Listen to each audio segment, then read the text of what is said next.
desarrollo de un cerebro, de Mike Posner, Una vida en la psicología, que inaugura la primera colección de la editorial de IPSI. Tenemos el privilegio de contar acá presente con el doctor Sebastián Lipina, quien ha editado y ha traducido este libro, y también acompañando aquí al coordinador ejecutivo de la editorial, Gabriel Giannone, y me gustaría presentarlos a ellos brevemente y luego finalizar con una pequeña semblanza de Michael Posner, el autor de este libro y el referente con el que comienza todo este proyecto, ¿no? Gaby, como coordinador de nuestra editorial, él es sociólogo y se ha venido desempeñando como editor académico, es profesional en la carrera de personal de apoyo de CONICET, con lugar de trabajo en nuestro instituto, por supuesto, en el área editorial. Ha sido asistente editorial de la revista Ecuador Debate del Centro Andino de Acción Social en Quito, Ecuador. Entre 2019 y 2021 fue profesional de la Dirección de Investigación, encargado de asesoramiento editorial en la Universidad Católica de Temuco, en Chile. Y entre 2015 y 2019 fue jefe de investigación y coordinador editorial de la revista Chasqui, en el Centro Internacional de Estudios Superiores de Comunicación para América Latina, CIESPAL, en Quito, Ecuador. Sebastián Lipina es psicólogo, investigador de CONICET, director de la Unidad de Neurobiología Aplicada, la unidad ejecutora CEMIC, CONICET. Ha sido fellow del Center for Neuroscience and Society de la Universidad de Pensilvania en Estados Unidos, miembro de los comités de ética y bioética del CEMIC, editor, consultor de Child Development y editor asociado de International Journal of Behavioral Development.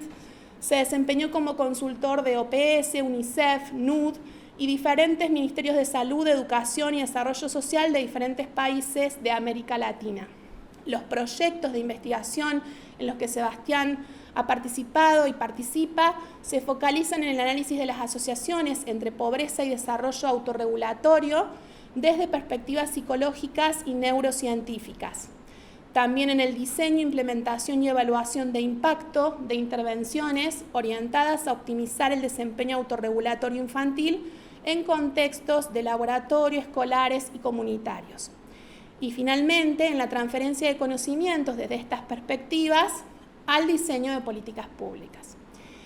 Finalmente, y respecto de una pequeña semblanza resumida de Michael Posner, el doctor Posner recibió su licenciatura en física en 1957 y su grado de magíster en psicología en 1959, en ambos casos por parte de la Universidad de Washington en Seattle. En 1962 recibió su doctorado en psicología de la Universidad de Michigan. Luego de 2 años como profesor asistente de psicología en la Universidad de Wisconsin, en 1968 se unió al Departamento de Psicología de la Universidad de Oregon como profesor asociado, donde se convierte en profesor emérito en 2003, desde 2003. Durante su carrera ha creado y ayudado a crear laboratorios y centros de investigación en psicología y neurociencia cognitiva en Estados Unidos y otros países del mundo. Como docente ha realizado aportes significativos en la enseñanza de la psicología a partir de la actualización permanente de los programas de estudio de grado y posgrado en todas las instituciones académicas en las que se desempeñó como docente.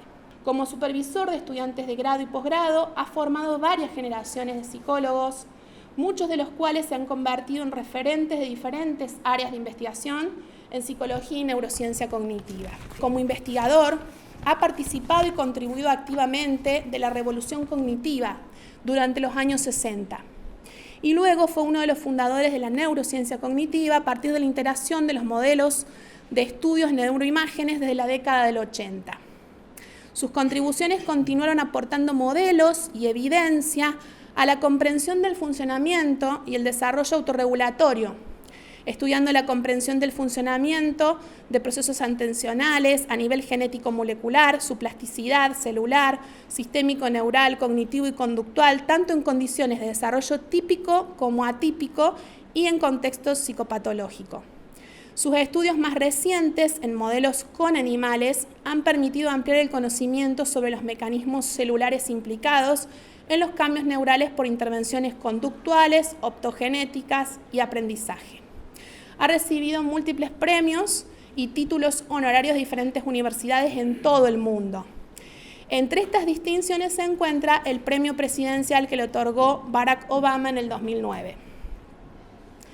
Finalmente, decir que según la segunda edición del ranking Research.com, en el año 2022, Michael Posner ocupaba las posiciones 48 y 25 respectivamente entre los psicólogos del mundo y de Estados Unidos, con un D-Index de 150, más de 150.000 citas y 430 publicaciones, 432 exactamente.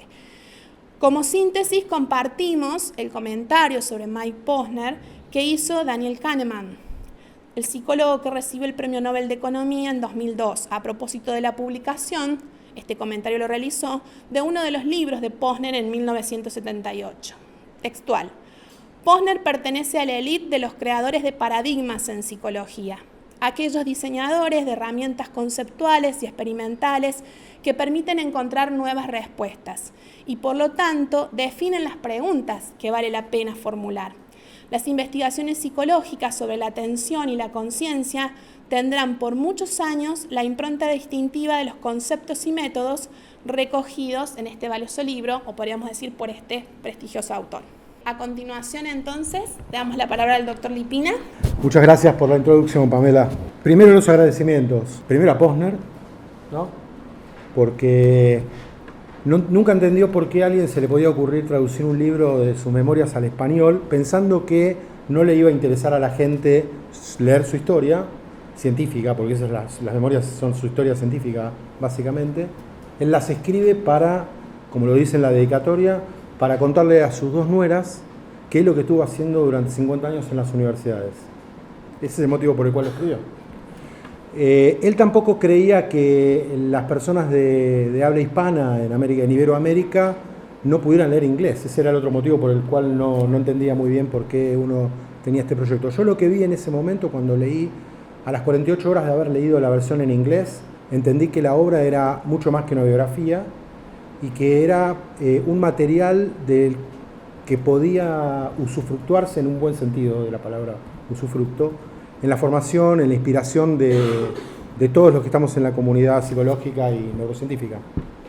Y al toque, cuando le escribí a Mike, dijo: si querés perder tiempo, mandate nomás. Entonces ahí empezó una búsqueda y ese es mi primer agradecimiento para Mike, a quien yo conocí en 2005 y con el que tengo un vínculo, además de haber sido uno de haber sido un mentor para mí durante todos estos años, lo sigue siendo porque está vivo y sigue produciendo ciencia, con 87 años. Hemos forjado un vínculo de amistad, entonces para mí estoy totalmente sesgado con esta obra, ¿no? Menos mal que lo tuve a Gabriel todo el tiempo porque él tiraba las cosas para el lugar donde había que tirarlas. Entre otras cosas a lo que también voy a hacer referencia un poquito más en unos minutos. Salí a buscar editoriales en un momento crítico para la industria editorial, ¿sí? El precio del papel, que es un commodity, hace que los editores tengan que pensar muy bien dónde van a invertir para por lo menos recuperar un mínimo de la inversión, todo su derecho. Pero la historia de Posner no le interesaba más que a unos pocos en una comunidad chica de profesionales en psicología y neurociencia. Pasé por editoriales centrales con las que había tenido contacto por haber sido autor o por haber tenido contactos y fracasé rotundamente, a lo que Posner ya me lo había anticipado: vas a fracasar rotundamente, porque yo fracasé rotundamente en inglés y lo terminó publicando en Outscripts como un libro como Duncan, que uno paga para poner un ejemplo, ¿no? Perdón si hay alguien de Duncan escuchando esta presentación. Pero el tema es que fracasé rotundamente y ya como una de las últimas alternativas le escribo a Juan Carlos Godoy, amigo y colega acá presente, le digo: che, mirá, tengo este problema, ¿por qué no hay posibilidad de publicar un capítulo por número de la RAC, de la Revista Argentina de Ciencia y Comportamiento? Yo sentía que eso a través de Juan Carlos era algo posible. Y Juan Carlos redobló la apuesta, dijo: no, yo te propongo presentar el proyecto en la editorial del IPSI. Yo dije: ¿el IPSI tiene editorial? No sabía, algo que ustedes debieran por ahí. Ojalá que esto ayude a publicitarlo. Yo lo voy a hacer porque ese es el segundo agradecimiento.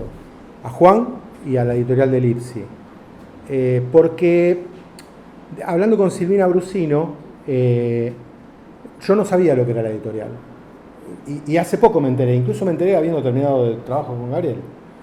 Y la editorial está ubicada, está cumpliendo con un rol en un nicho donde no hay otros actores, no hay muchos, que es producir textos de bajo interés comercial, pero de un interés científico central.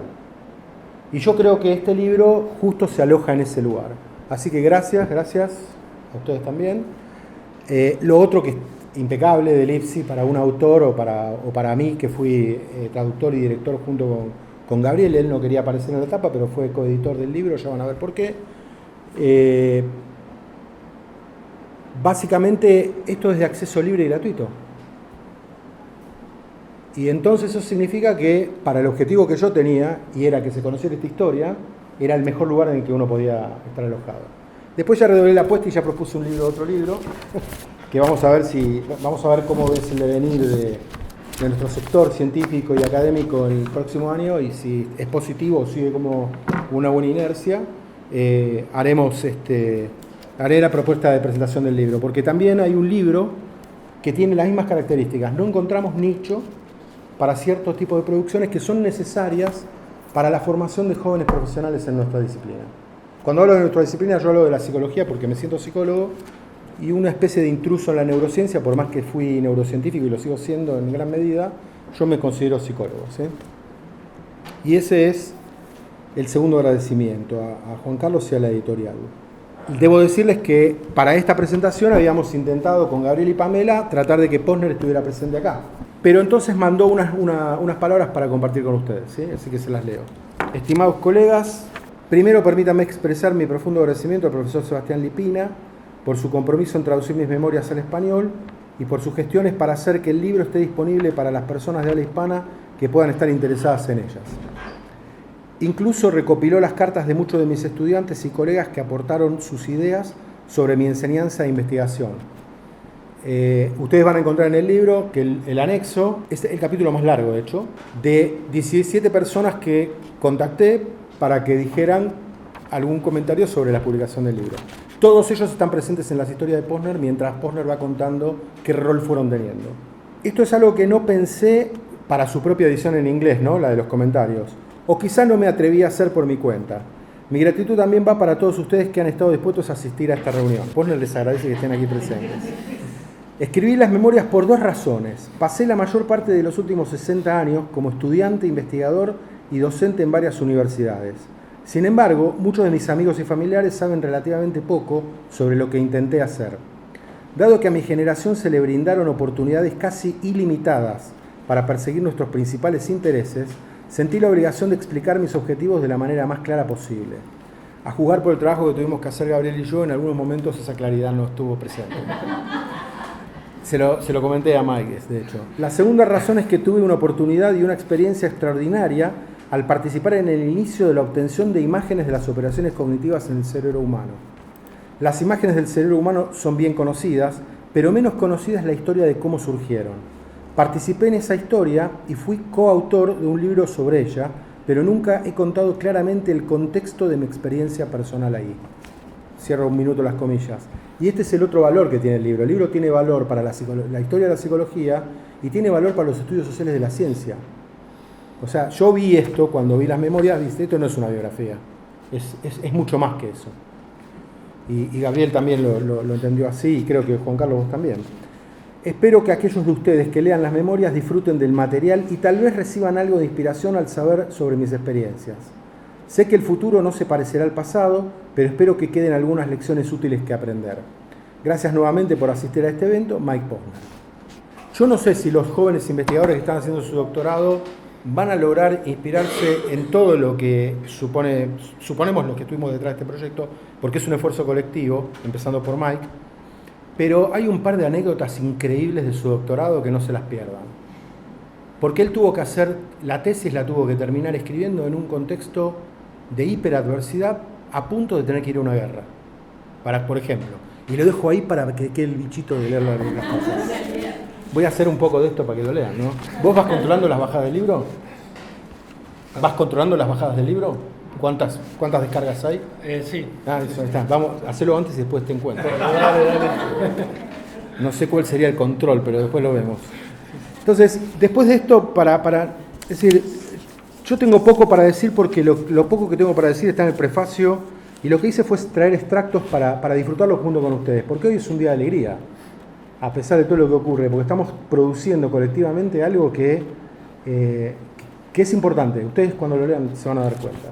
Entonces, lo primero que yo me pregunto es, ¿por qué realizar el esfuerzo? Y quiero contestar desde la perspectiva de lo que implica traducir y editar este texto.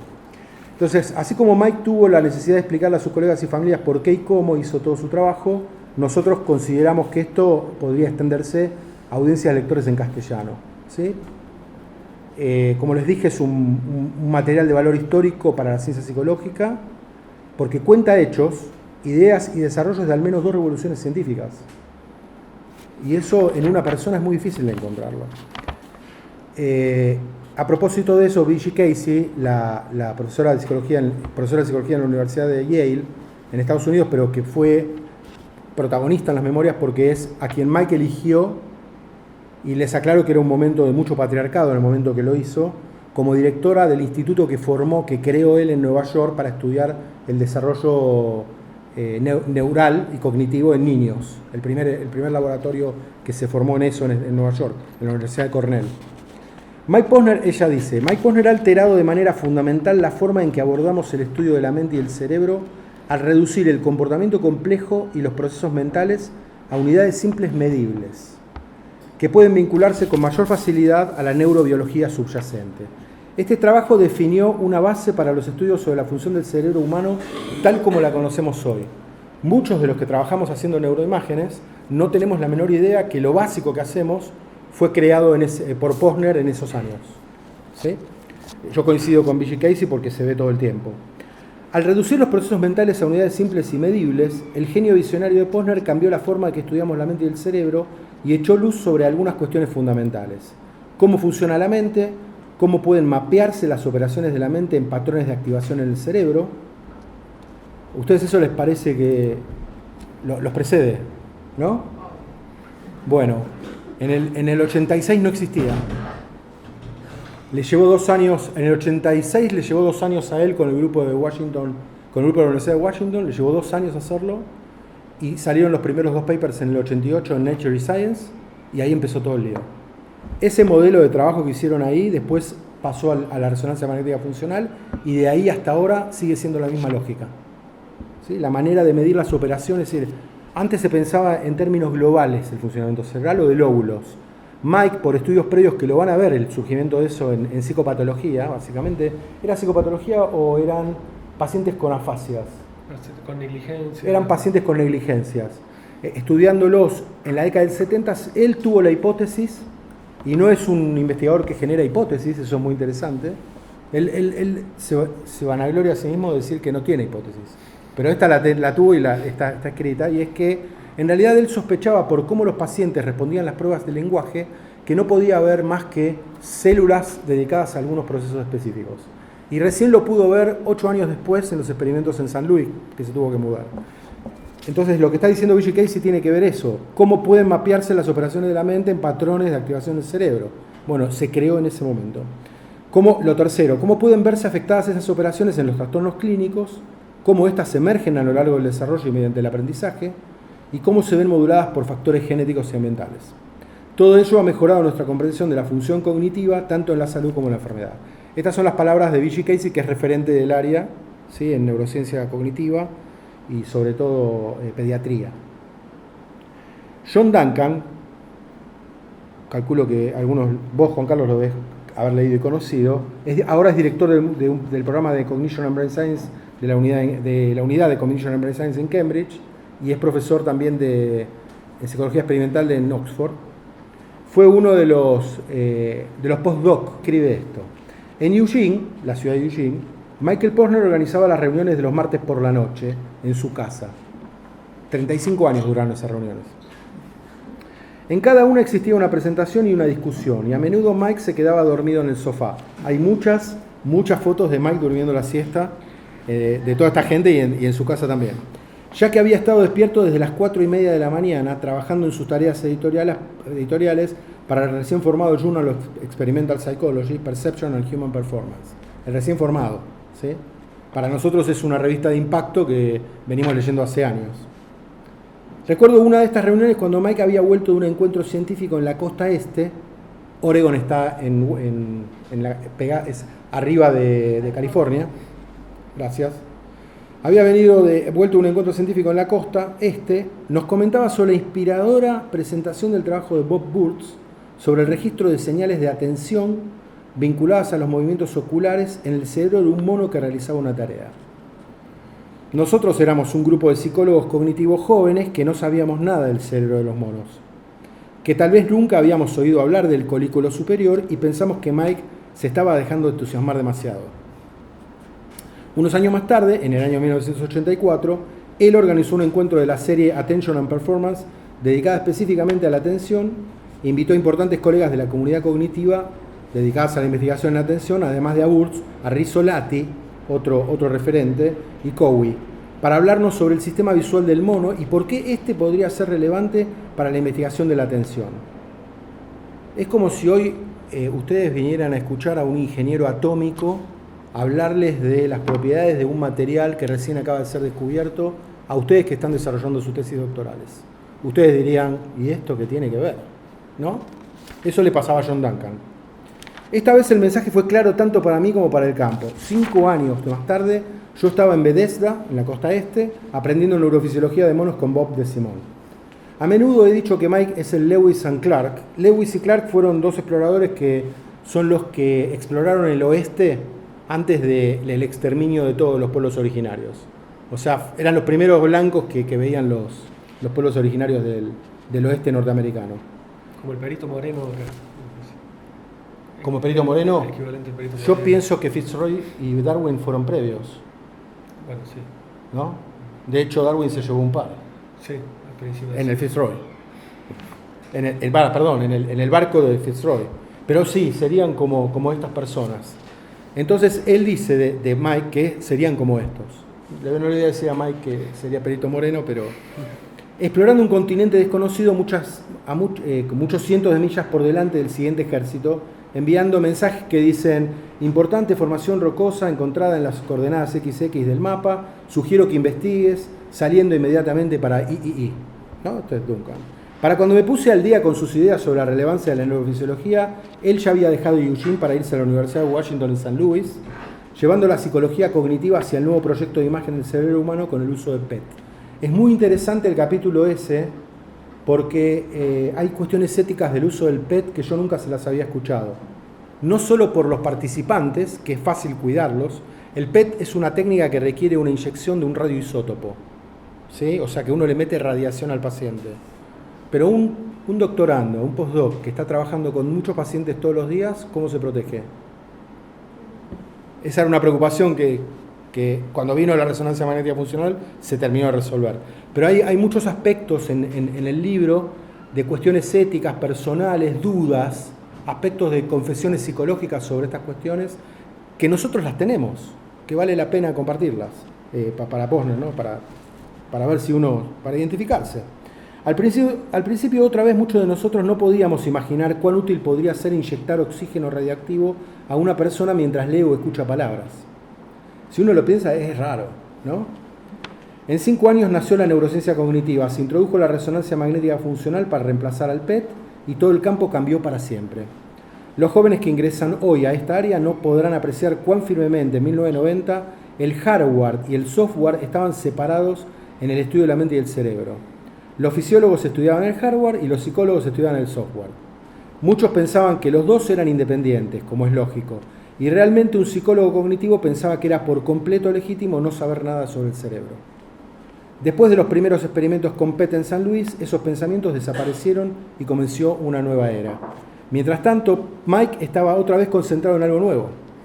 Después de unos pocos años de realizar sus estudios con PET, su atención se centró en el desarrollo cognitivo. Pronto estaba en Nueva York, frente a la creación del Instituto Sackler, preguntándose cómo se desarrollan los distintos componentes de la atención durante el primer año de vida. Recuerdo visitarlo en el Sackler y escuchar acerca de sus primeros intentos de vincular los componentes de la atención con los genes que codifican diferentes aspectos de la biología de los neurotransmisores. Nuevamente, pensé que se estaba dejando llevar un poco fuera de lugar. 10 años después yo mismo estaba probando eso en mis estudios. Duncan es referente, ¿sí? Nada ha cambiado desde su jubilación, una palabra que trajo Gabriel, porque él usa retirement, y yo la traduje como retiro. Y me parece que es mejor la que vos elegiste, porque para el contexto latinoamericano jubilación tiene más sentido. Ahora, un jubilado emérito puede seguir investigando, que es el caso de Posner. Acá también, porque si uno se jubila como investigador de CONICET o como algún profesional, puede seguir haciéndolo. De hecho, el papá de Gabriel sigue atendiendo pacientes. Está jubilado. Pero ¿cuántos directores nuestros que son investigadores después de la jubilación formal siguen trabajando haciendo investigación? ¿Sí? A pesar de que algunos puedan tener algunas características psicológicas, convendría que se retiren definitivamente. La estimulación, entonces dice... Sí, dale, por favor. De todas maneras, él tiene dudas sobre si está jubilado o no. Sí, que le pregunta al hermano y le pregunta él al hermano, ¿cómo sabes si estás trabajando o no? Y el hermano le dice, ¿y te pagan por lo que haces? No, no me pagan, entonces no estás trabajando. Pero bueno, él sigue publicando, vos acabas de ver un artículo del 2023. Nada ha cambiado de su jubilación, sigue Duncan, La estimulación cita de la corteza cingulada, el entrenamiento y la meditación, el papel de la producción de oligodendrocitos, el potencial nuevo y enorme de la neurociencia de los roedores. Nuevamente Mike está muy por delante del cuerpo principal del ejército y nos dice al resto lo que valdría la pena investigar. Durante mi ahora larga vida en la ciencia he llegado a aceptar que cuando él propone algo, sé que primero lo voy a considerar como un sueño y después, 10 años después, lo voy a estar haciendo yo mismo. Hasta ahora esta política nunca me ha llevado por mal camino, excepto quizá con los genes. Estoy convencido que sin Posner todos habríamos pensado de manera muy diferente y mucho de lo que ahora damos por sentado claramente nunca habría sucedido. Por otra parte, estas memorias, vuelvo yo a leerles un segundo motivo por qué las memorias, por qué editarlas. Estas memorias articulan la información con aspectos personales, biográficos, relacionados con la toma de decisiones durante una carrera científica notable. Y vamos a descubrir que las preguntas que lo llevaron a él a tomar decisiones son parecidas a las que nos podemos hacer cualquiera de nosotros. Él quería entrar a la academia para poder enseñar. Esto le llama la atención a Gabriel. Hasta último momento piensa lo mismo. Él quería trabajar de enseñar. Probó con la física, un campo al que considera romántico, ¿sí? Ningún físico lo va a considerar romántico, pero él sí. Y no logró entenderla lo suficiente como para sentirse seguro de que la podía transmitir. Entonces el hermano le dice, probá con las ciencias biológicas. Son un poco más fáciles. Y ahí se metió en psicología. ¿Sí? Entonces, fíjense, otros aspectos que él cuenta de lo biográfico. Él en algunos momentos cuenta que tiene celos. De esto no hablamos. Él cuenta que celos por ideas geniales. ¿Sí? Eso fue antes en medio de la revolución cognitiva le pasó. Cuando todos estaban buscando tests específicos para medir procesos de pensamiento muy pequeños, y él con la cronometría lo estaba haciendo. En algunos momentos le daba bronca porque alguien le había ganado de mano, lo dice. Es muy honesto. Y eso da cuenta de otro aspecto que tiene el libro y que está repleto de mensajes éticos y de valores. Y el que más prima es la generosidad y la humildad. Y no es lo más frecuente que nosotros vemos. Por eso también son especiales estas memorias y ojalá que inspiren esos sentidos también. Era uno de mis objetivos. Que uno pueda verse reflejado en que puede tener celos, de que puede tener dudas, miedos, muchos miedos. Y algo interesante que yo nunca le vi, ni todos los que conozco que trabajaron con él, que él se consideró hasta los 80 años una persona vehemente al defender sus ideas. O sea que elevando la voz, algo que en la cultura americana está muy mal visto, él lo vivía siempre como algo que se castigaba neuróticamente, ¿no? Entonces, bueno, en el libro van a ver todo eso que es muy importante. Por eso también es un insumo en ese sentido para los estudios de la ciencia, sociales de la ciencia. ¿Cómo construye una persona genial? ¿Bajo qué presiones psicológicas, emocionales se toman las decisiones de decir voy para allá o voy para acá? En el caso de él, igual las ideas la curiosidad y las ideas y la cantidad de horas que estaba despierto también eran factores importantes. Les quiero contar no, esto ya lo conté, se los voy a... la parte de la tesis doctoral la había puesto acá, léanla, para no hacerlo más largo, no tiene desperdicio. todo el tiempo que él cuenta su historia en el ejército, no deja de hacer un contrapunto con la situación social de Norteamérica, de Estados Unidos. Entonces, por ejemplo, cuando a él le toca ir cuento brevemente esto, cuando a él le toca hacer su tesis, ya había hecho los experimentos, Kennedy llama a los reservistas, él era reservista, oficial, era teniente, él eligió ser teniente porque era menos tiempo de servicio militar obligatorio. ¿Tá? Hace 6 meses, muchos años antes de entrar al doctorado, entra al doctorado en Michigan con Fitz, y Kennedy, con la crisis de Alemania Oriente, de Berlín, llama a los reservistas. El escenario para él como individuo en ese momento era: terminé mis experimentos y no escribí la tesis. Y me tengo que ir a Alabama, al sur, él estaba en el norte congelándose con los lagos, me tengo que ir a Alabama con un hijo y mi esposa. El hijo tenía 2, 3 años, no me acuerdo qué edad, pero la foto era, no me acuerdo. Sí, se puede calcular, pero no lo sé. Y entonces él dice, lo hablé con mis directores, Paul Fitz, un gran investigador en ergonomía, una referencia en ese momento, que también habían participado en la Primera Guerra Mundial como reservistas, el codirector también, le dicen, mirá, hacé lo que puedas. ¿Qué le va a decir un mentor? Mirá, si querés, esperamos a que termine el conflicto, o vemos, no, dice, yo la quiero terminar. Dice, bueno, te acompañamos, no hay problema. O sea, respetaron su decisión. Y entonces él dice, bueno, el principal problema que tenía en ese momento era que yo iba a ir a una unidad militar donde no había una biblioteca académica. ¿De dónde sacaba los papers para escribir la tesis? Sacó 2000 fotos, dijo en la entrevista, en el libro dice 500. Hay una diferencia. Descubrimos con él, después del libro, que hay una diferencia en una fuente. Sacó fotos con una cámara de fotos, una foto, a una cantidad enorme de papers y lo puso en un rollo como si fuera un papel higiénico. Y se lo llevó con sus cosas. Lo que le valió la cargada de todos sus compañeros en Alabama, porque le decían que vas al baño de vuelta, todo el tiempo que lo veían con el rollo le iba a escribir y todo. El tema es que él tenía en la cabeza la hipótesis de un conflicto nuclear al que iba a tener que ir a pelear a Berlín con los soviéticos. Bueno, esa era la situación estresante para él de finalización de tesis. Yo ahora la empecé a usar en el laboratorio como ejemplo de estrés máximo, ¿no? Debajo de esto yo no lo considero estrés. No, mentira. Todas las tesis doctorales tienen su estrés y hay que respetarlas y hay que transitarlas. Pero bueno, no dejo de hacer referencia a esto con mis becarios doctorales porque, para ponerlo en perspectiva, a veces sirve. Y en ese sentido también es inspirador. La pucha, gente como esta tuvo que hacer esto. Es bueno saber, creo yo, la variabilidad de experiencias que hay detrás de lo que uno elige hacer.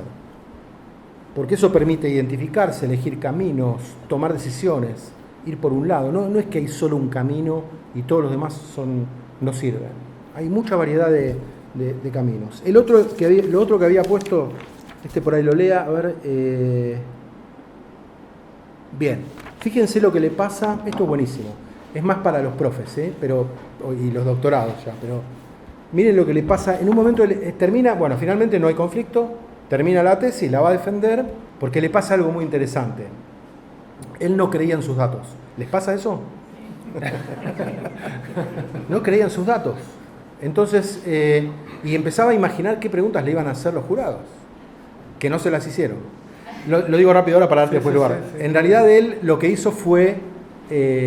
y lo comparte todo esto. Él, como bien identificó Gabriel, yo no me había dado cuenta, no hay papers de las tesis, de maestría y de doctorado.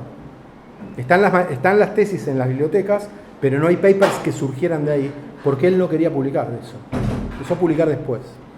Pero el tema con eso era que le perdonaron la vida, porque sus mentores sabían lo que estaba viviendo y le dijeron, bueno, no importa, presenta igual. Están buenas las ideas. Y sobre todo hay una historia muy linda ahí, con uno de los que no era mentor, que iba a ser jurado, que él consideraba que era una eminencia a la que le tenía terror. Uno le suele tener terror a algunos jurados, por eso a veces se puede elegir y a veces es fortuito, ¿no? Y finalmente el tipo no le hizo la pregunta temida, que no lo dejaba dormir todas las noches previas a la defensa. Pero fíjense, él de Michigan se va a Ann Arbor, a Madison. Madison era Ann Arbor, ¿no? No, Ann Arbor es Michigan. Ann Arbor es Michigan. Wisconsin. Madison, Wisconsin, la Universidad de Wisconsin, gracias. Menos mal que lo tengo que abrir. Ahora ya podemos hablar en otros códigos, ¿viste? No sé si hay dos en Argentina que sepan más de nosotros que Posner. Después podemos ir a tomar un vino y seguir hablando. Porque además hemos hecho preguntas a Posner después de diálogos nuestros. Eso lo vas a contar seguramente como trabajo de edición. Pero miren lo que le pasa cuando él llega a esa primera universidad después de doctorarse. Uno dice, bueno, me voy a comer el mundo, voy a un lugar espectacular. Desde el momento de la entrevista me parecía claro que estaba fuera de sintonía con el departamento. Yo soñaba con enseñar, pero ahí se favorecía la investigación. Por supuesto también quería hacer una contribución al conocimiento, siempre la enseñanza como parámetro. Esto es muy interesante. Yo eso lo identifico en algunos de los que están de los que dirigen el IPSI. Yo eso lo identifico en Silvina Brusino, por ejemplo. ¿Sí? Esta cosa de formar y enseñar y que la gente y generaciones. ¿Me equivoco, Juan Carlos? No. Eso es algo que en Silvina lo van a encontrar. Mike era igual en ese sentido. Por supuesto también quería hacer una contribución al conocimiento, pero sabía lo poco probable que era eso. Humildad. Y tenía la esperanza de entusiasmar a los estudiantes con el campo para que pudieran aplicarlo en sus vidas y carreras como mejor les pareciera. O sea, él quería transformar el campo, pero no por hacer investigación él, sino por formar a gente que lo transformara. En mi opinión, el mayor problema con el programa de la Universidad de Wisconsin era que el énfasis que se ponía en la educación de posgrado. Algo muy interesante. Fíjense, está cuestionando el sistema de educación en ese momento, de formación. A tal extremo que cada profesor admitía a sus estudiantes graduados para el inicio de sus doctorados, según sus propios criterios y bajo su responsabilidad, en lugar de hacerlo a través de un comité con evaluación de méritos en el campo de investigación. Algo que acá se hace naturalmente, él en el año 50 y pico ya se lo cuestionaba como que estaba mal. ¿Sí? Acá se hace así por otras razones. No porque acá piensen que él estaba en un contexto, y lo dijo al inicio, donde había muchas posibilidades de recursos. Cuando no hay recursos, a veces no se puede elegir con un comité. Y cuando no hay comité, no se puede elegir con un comité. ¿Sí? Pero es un tema para seguir pensando, sobre todo en nuestra charla de mañana, Brusino. Lo último que yo deseaba era convocar a estudiantes que se parecieran a mí. Más bien esperaba que ellos pudieran integrar el conocimiento más actual de nuestro campo de investigación y usar lo mejor de las ideas de otros y las suyas propias para crear un conocimiento mejor. Como profesor junior, yo estaba en desventaja para reclutar y formar nuevos graduados. El problema se me hizo aún más evidente cuando uno de los estudiantes que había reclutado dejó de asistir al departamento. Mis repetidas llamadas no obtuvieron respuesta. Después de consultar a la policía, entré en su departamento y lo encontré en la cama gravemente perturbado y contemplando la idea del suicidio. Como yo lo había admitido en el programa, era completamente responsable de lo que le sucediera. Evitamos lo peor, pero el evento reforzó mis dudas sobre la humanidad del programa. Se van dando cuenta el perfil de quién estamos hablando, ¿no? Nunca perdió la humanidad. El sistema académico no le sacó a Posner la humanidad en ninguno de sus momentos. Y algo de su historia para mí es fundamental. Lo van a ver ustedes. Pero cuando yo le pregunté por qué su generosidad yo siempre le preguntaba cosas que no le preguntaba a nadie, le explicaba a Gabriel hoy que en Estados Unidos no se pregunta, porque es de mala educación, pero yo soy latinoamericano, soy inimputable.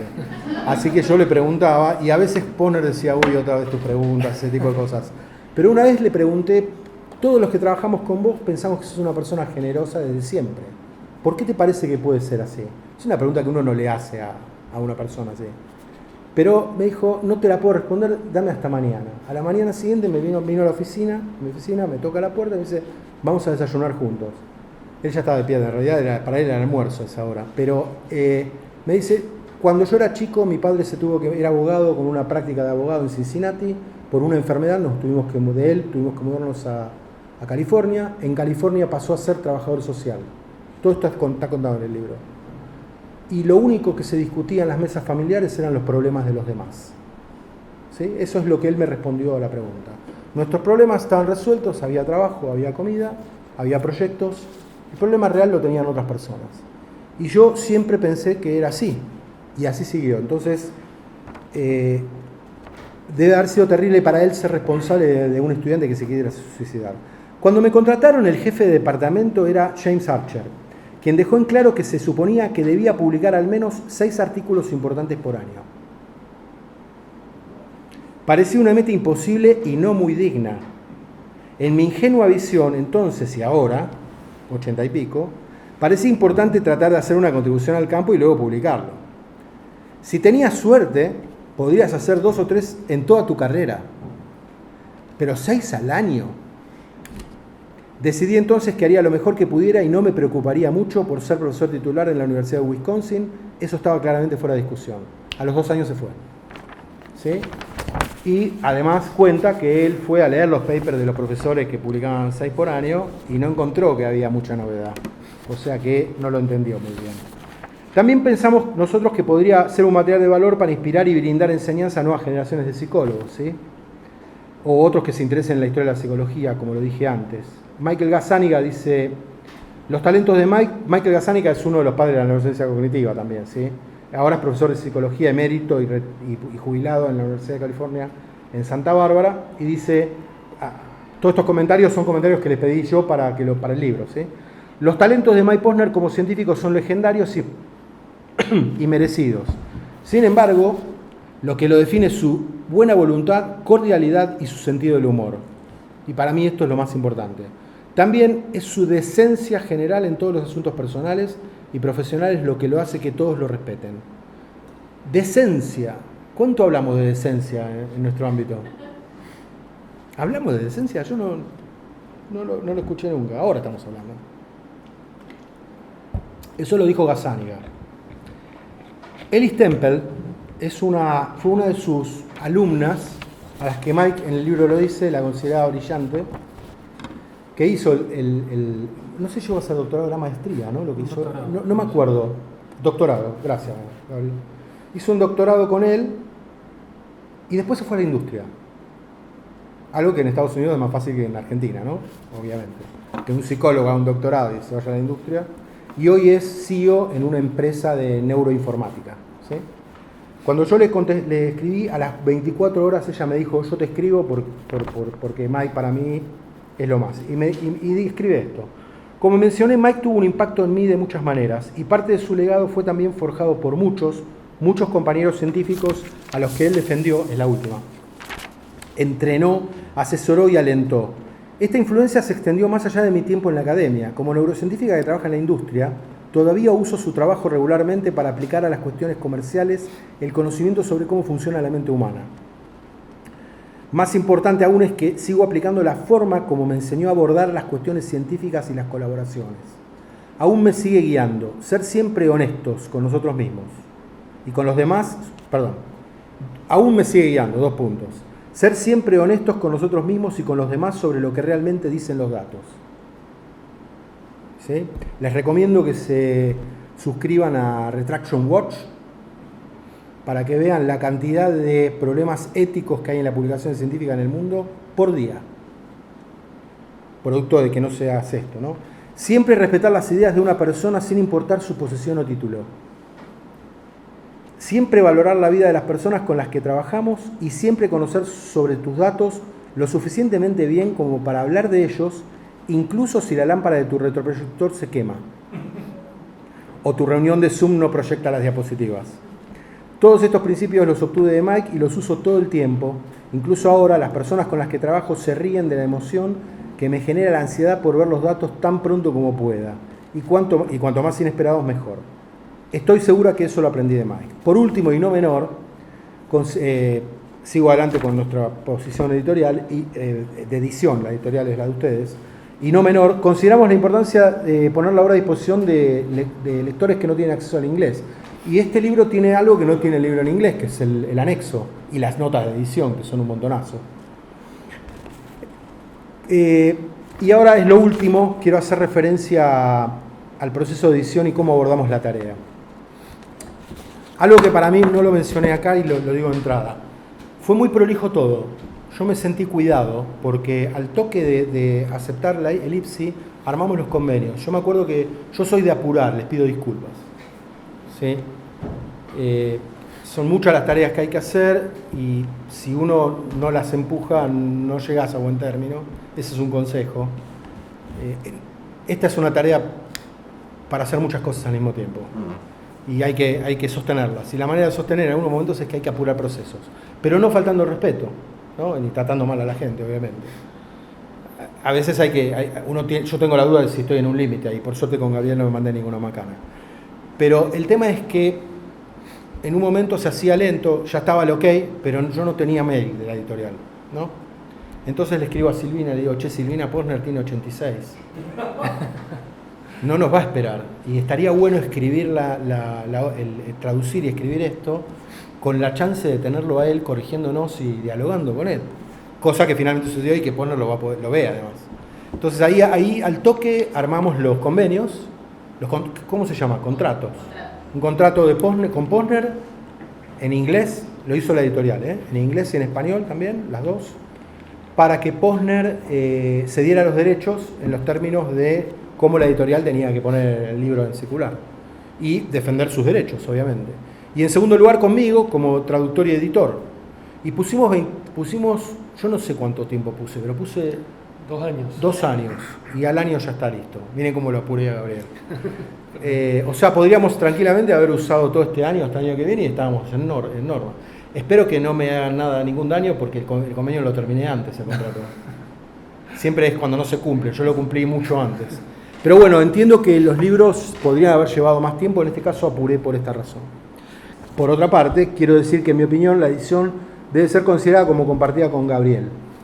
Yo le ofrecí a Gabriel que estuviera en la tapa conmigo y él no quiso, ni siquiera lo quisiste plantear hacia la editorial. No.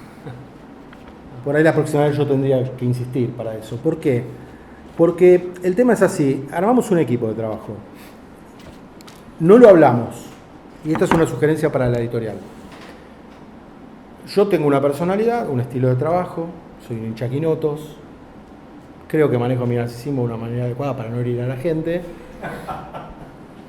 pero les puede tocar otro u otra, con el que estas cuestiones se equilibran de otra forma, ¿sí? Somos todos distintos, entonces yo creo que convendría para ustedes y para el eventual autor que tengan una charla inicial donde digan ¿cómo te gustan recibir las correcciones?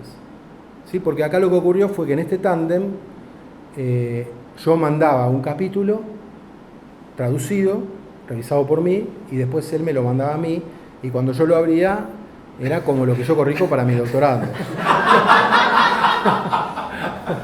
¿Ah? Y Pamela dijo, Pamela me quiso cuidar a mí y cuidarlo a él, y lo que dijo fue, pero pará, no corrijas tanto, tené cuidado. Y yo cuando yo vi eso y vi las correcciones, y vi lo que era capaz de hacer Gabriel después, yo me sentí absolutamente tranquilo y dije, bueno, listo.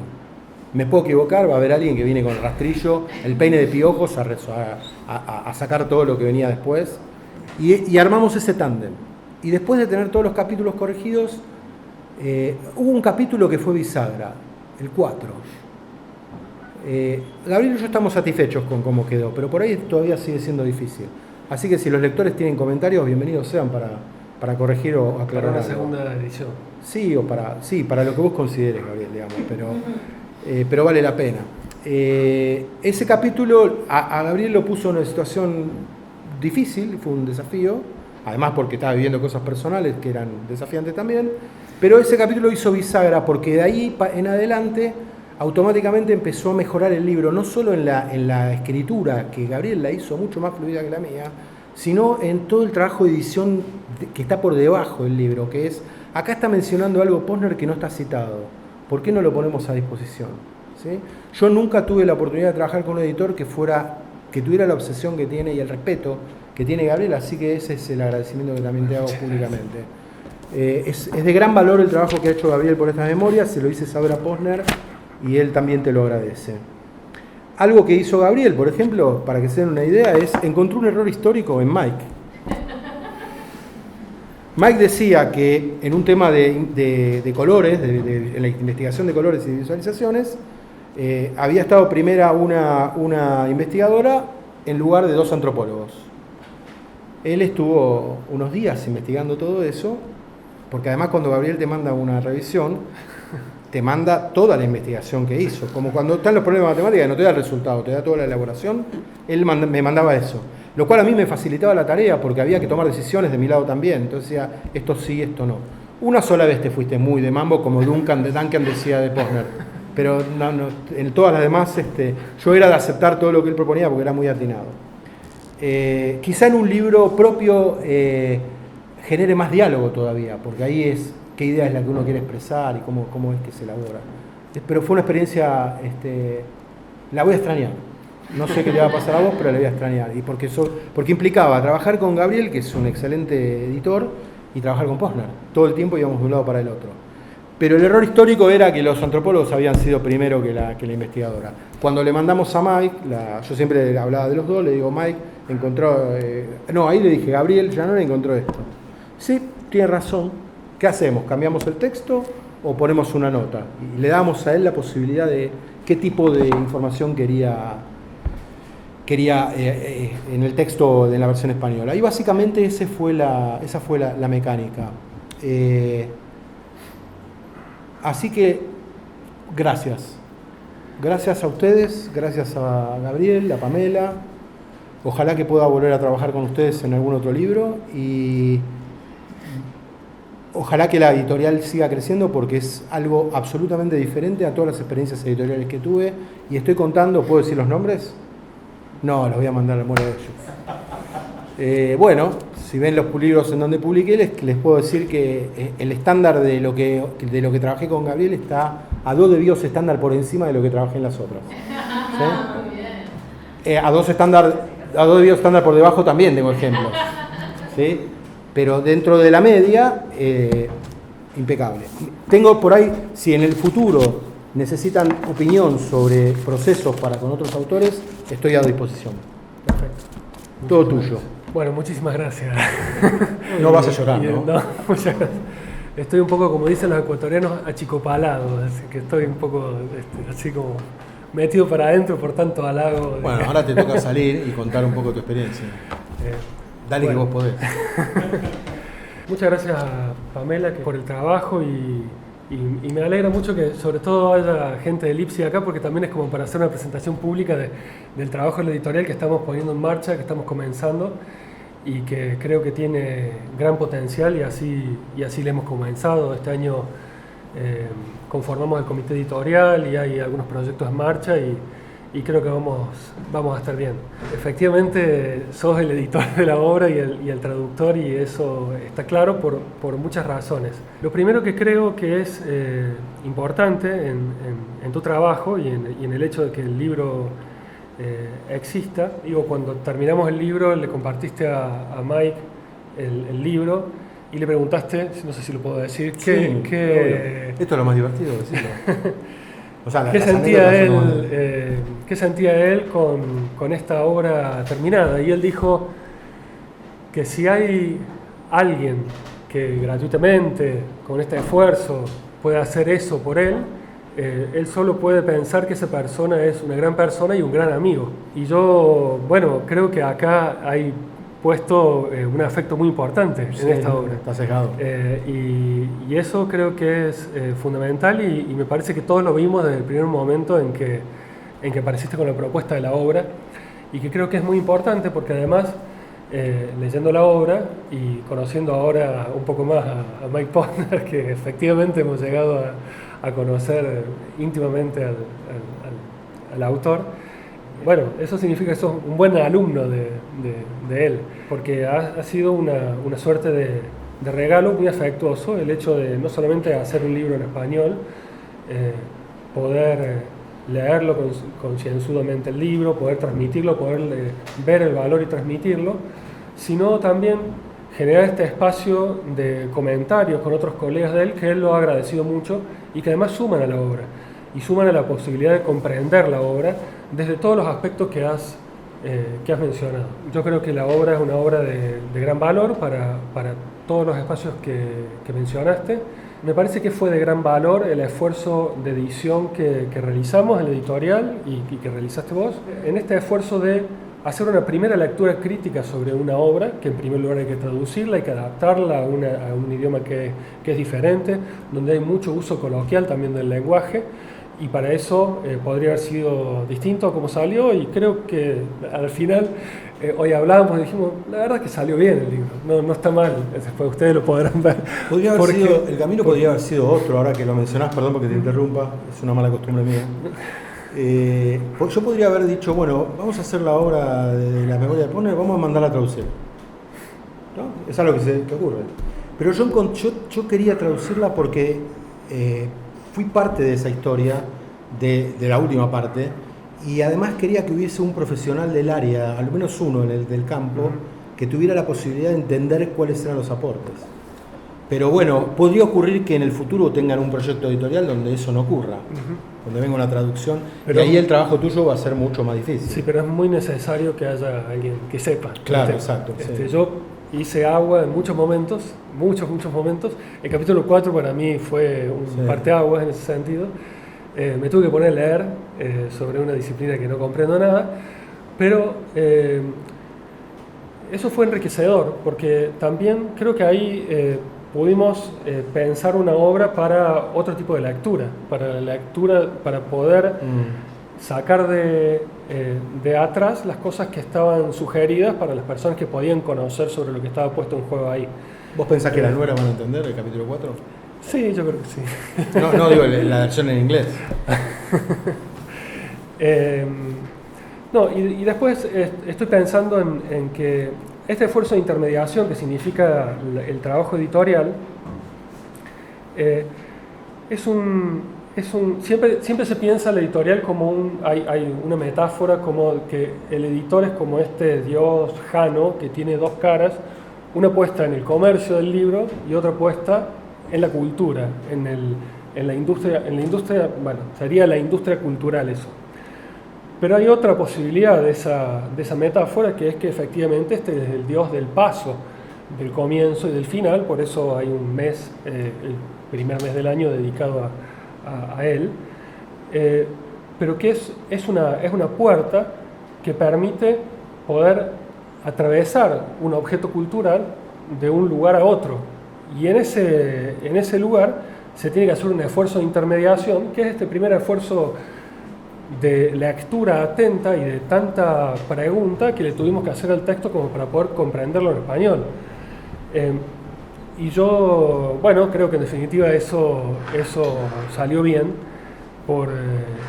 en particular por la apuesta afectiva que había en un principio, por el esfuerzo por poder ser fiel al texto original y fiel al trabajo y al recorrido del autor.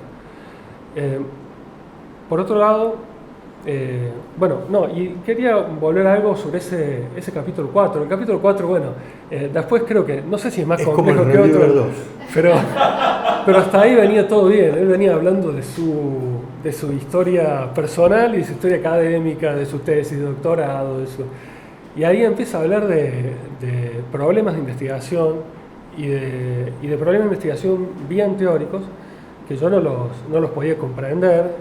Ahí había algunas dificultades en la traducción y cuando pudimos atravesar eso, ahí hubo intercambios sobre cómo comprender esto, ahí yo me volví loco con las notas. Creo que ese capítulo es el peor, que está más marcado. Parece que, yo no hice ranking de eso, pero porque cada capítulo tiene una necesidad propia, sí. ¿No? Quiero decirte que a Posner le pasó lo mismo que a vos. Ajá. Cuando él estaba viviendo lo que él dice el capítulo, le pasó después, producto de lo que pasa en el 4.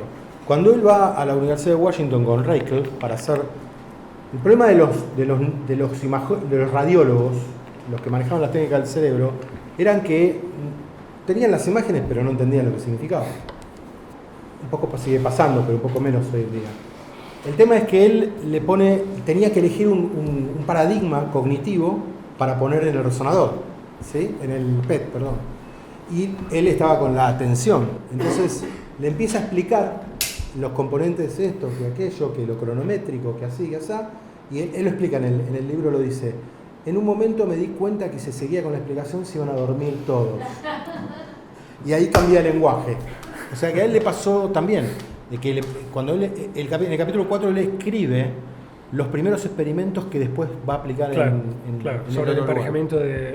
emparejamiento de letras, Sí.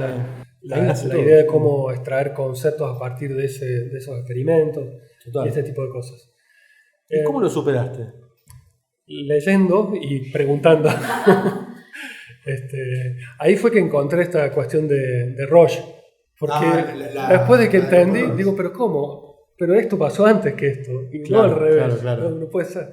Pero otra cosa que me parece importante en el esfuerzo editorial, no solamente el esfuerzo que has hecho, que después hice yo con la revisión de tu traducción, y lo has mencionado, de que cuando recibiste el texto en inglés por primera vez, lo leíste en 48 horas. Y creo que efectivamente es un libro que se puede leer en 48 horas. Lo leí en 12 porque tenía la prueba de galera que dártela para poder llegar a la web. Sí. Se puede leer en una sentada porque es un libro integrado. Y eso me parece que es importante poder aportar desde las ediciones en pensar en un formato que tiene un comienzo y un final unificado. Porque este es un libro que se sostiene por sí mismo. Eso no es tan común en un espacio editorial donde los esfuerzos están separados. Las revistas son papers que no están muchas veces desarticulados. O una compilación. Las compilaciones, pero incluso en otros ámbitos, en el ámbito de la música se ha perdido el formato extraíble, entonces no hay límites. No hay un CD, no hay un disco, no hay un cassette que tenga límites, entonces no hay posibilidad de conceptualizar de manera unificada un proyecto. Y creo que esto hace eso, que uno tenga que sentarse a leer un libro en un momento donde no hay, parece, tiempo para darse a leer una obra que por lo menos hay que estar 48 horas leyendo, un poco más quizás, pero una obra de largo aliento, porque son sus historias, pero son sus historias relacionadas con cómo toda su experiencia académica, como profesor y como investigador, han tenido que ir evolucionando a partir de su propia historia personal y con otros. Y otra cuestión es que esto, con vos, con Mike, con lo que hemos trabajado desde el IPSI, no puede surgir si no es un esfuerzo colectivo. Esto es una obra colectiva que deriva después, luego es un libro. En este caso, no nos es tan fácil, por las dificultades que hay de financiamiento, publicarlo en papel y distribuirlo en papel con tanta facilidad. Nos gustaría hacerlo, quizás podamos hacer algunas copias en algún momento. Por eso están estas postales, que después se pueden llevar más si quieren. Está en digital, pero apostamos a que ese digital también pueda ser distribuido de manera amplia y gratuita. La idea de poder poner a disposición general un libro como esto es que cualquiera lo pueda leer, cualquiera lo pueda copiar, cualquiera lo pueda usar para enseñar a sus estudiantes, para leer, para lo que quiera. Y creo que esa es la apuesta más fuerte que podemos tener desde el IPSI en cuanto a la difusión del conocimiento y la apuesta, en definitiva, desde una institución pública como CONICET, que estas cosas que consideramos valiosas puedan llegar a todos, a la mayor cantidad de gente que pueda llegar. Hemos hecho un anecdotario continuo desde hace unas horas sobre todo lo que ha ocurrido en el transcurso del libro. Más me gustaría... Comentarios y preguntas ahora, claro. Comentarios y preguntas. Estoy de acuerdo. Una sola cosa, el último capítulo no el anexo, sino el último capítulo de la memoria, no se lo pierdan, porque es Posner diciendo cómo ve el futuro del área. Pero a nivel de preguntas de investigación. O sea, de vuelta, él tiene la curiosidad ahí todo el tiempo, le brota, y dice, y esto habría que contestar esto, habría que hacer esto otro. Es decir, tiene la generosidad también al final de decir hacia dónde puede proyectarse todo. Y es bueno, incluso si no están en neurociencia cognitiva, porque les va a dar una buena idea de un panorama, como lo está diciendo Gabriel, integrador. Es decir, esta integración de la que vos hablás, encima termina con una mirada al futuro, que son esas preguntas que uno le diría, che, vamos a tomar un café y contame qué pensás que habría que hacer en los próximos años. Y eso está ahí en el último capítulo. Un nivel de generosidad enorme. Bueno, nada, solamente quería mencionar un poco sobre cómo está estructurado el libro. El libro tiene 10 capítulos, originalmente tenía 9.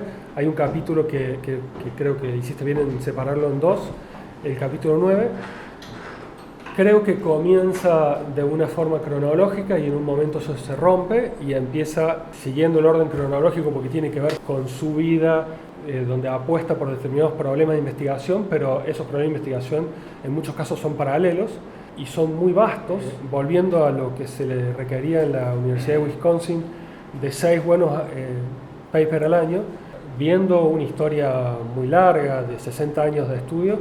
Es realmente increíble en la cantidad de problemas de investigación, en la cantidad de hallazgos en los cuales estuvo involucrado. Es realmente, si uno pudiera tener una buena idea a lo largo de su vida, ya podría sentirse satisfecho, y ha estado en cada capítulo es un problema de investigación en sí mismo. Decidimos poner al final estos comentarios de los colegas que Sebastián ha leído, una parte de ellos, y que son como muy interesantes realmente leerlos al final porque de alguna manera cualifican de una manera distinta lo que uno ha leído en el libro. El libro está disponible en la página web de la editorial del IPSI. El libro, como dije, lo pueden compartir, lo pueden leer, lo pueden descargar, lo pueden imprimir. Queremos apostar por estos determinados formatos de publicación. Por un lado, un PDF común, una página simple, un EPUB que funcione más o menos igual, pero bueno. Y esto que está directamente pensado para imprimir en fotocopias. Está pensado para la universidad, para que vayan a la fotocopiadora, lo impriman y va a quedar exactamente igual con el tamaño de letra que fue pensado originalmente.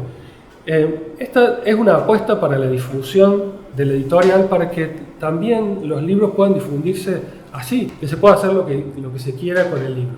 Las tipografías usadas son tipografías libres y también la plataforma que usamos es una plataforma libre, de código abierto. Y muchísimas gracias al IPSI y a vos, Sebastián, por este esfuerzo colectivo, que además es el que nos ha llegado este año y creo que es uno de los primeros, porque hay otros que hemos encarado desde la editorial y creo que a partir de acá van a seguir muchos y muy buenos. Así que esperamos tu propuesta de libro también. Ojalá, gracias. Tomo la palabra, está grabado.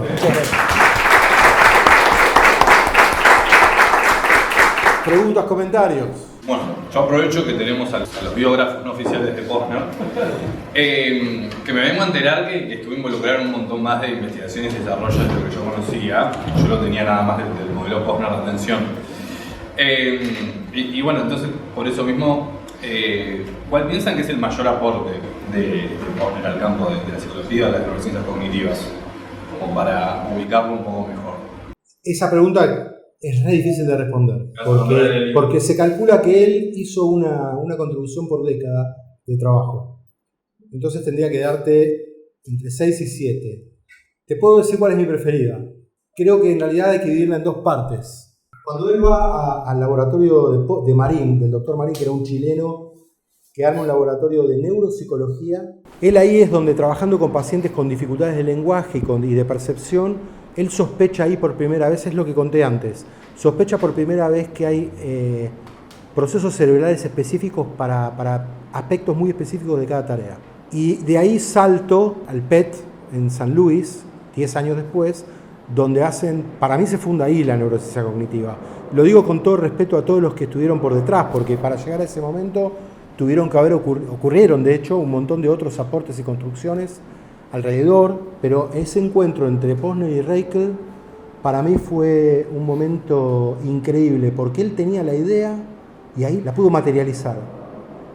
Ahora, encontrar un mecanismo celular que explique por qué, por un mindfulness, tu corteza cingulada se agranda, no tiene menor valor. Y eso lo hizo hace menos de 10 años. Es decir, los oligodendrocitos de los pads de conexión entre el cingulado y otras áreas empiezan a aumentar sus rollos de glía por meditación, y ese es el mecanismo que encontraron. Usando optogenética. O sea, la técnica, lo que yo aprendí es que la técnica no importa. Va a aparecer en algún momento una técnica que te va a ayudar Hay que estar actualizado, saber, leer. Básicamente lo que hay que hacer todo el tiempo es leer. Es lo más importante del trabajo científico. Si querés tener una chance de tener una buena idea, ¿no? Obviamente. Y después, creo que esa es mi respuesta.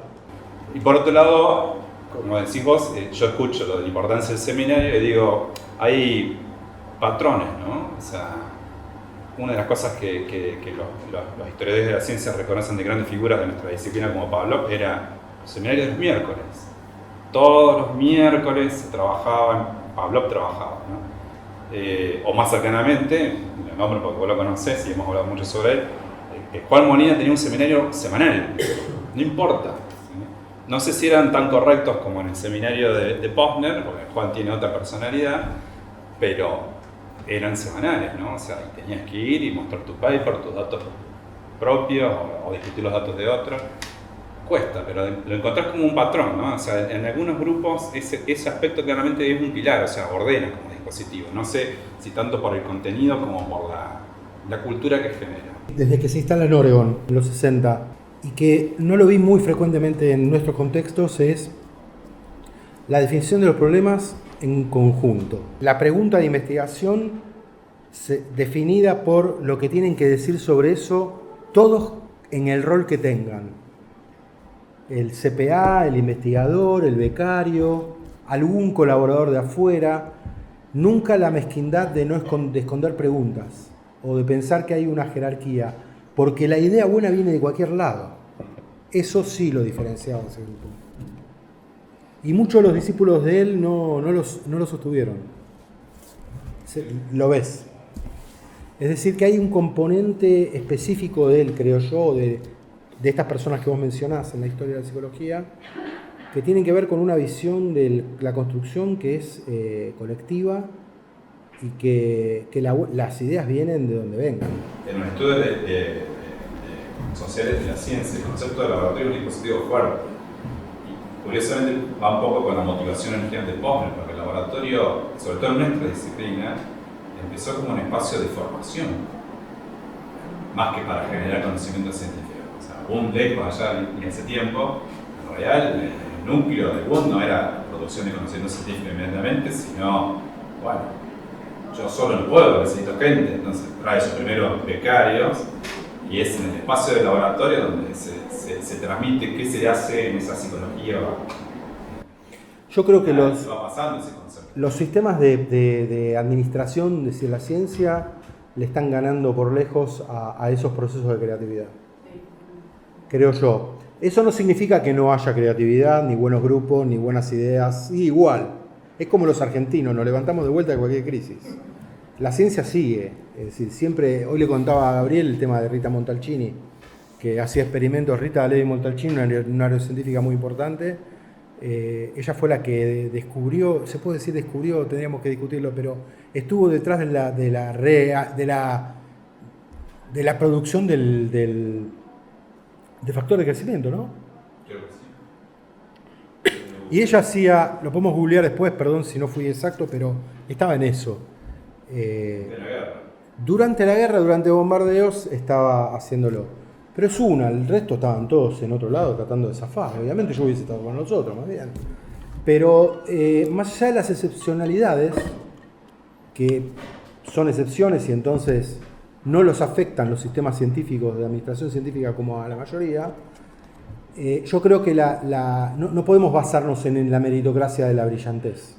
En todo caso, este libro podría servir para entender qué mecanismos en un grupo de trabajo son los que permiten que se produzca ciencia de una manera más sana para la humanidad.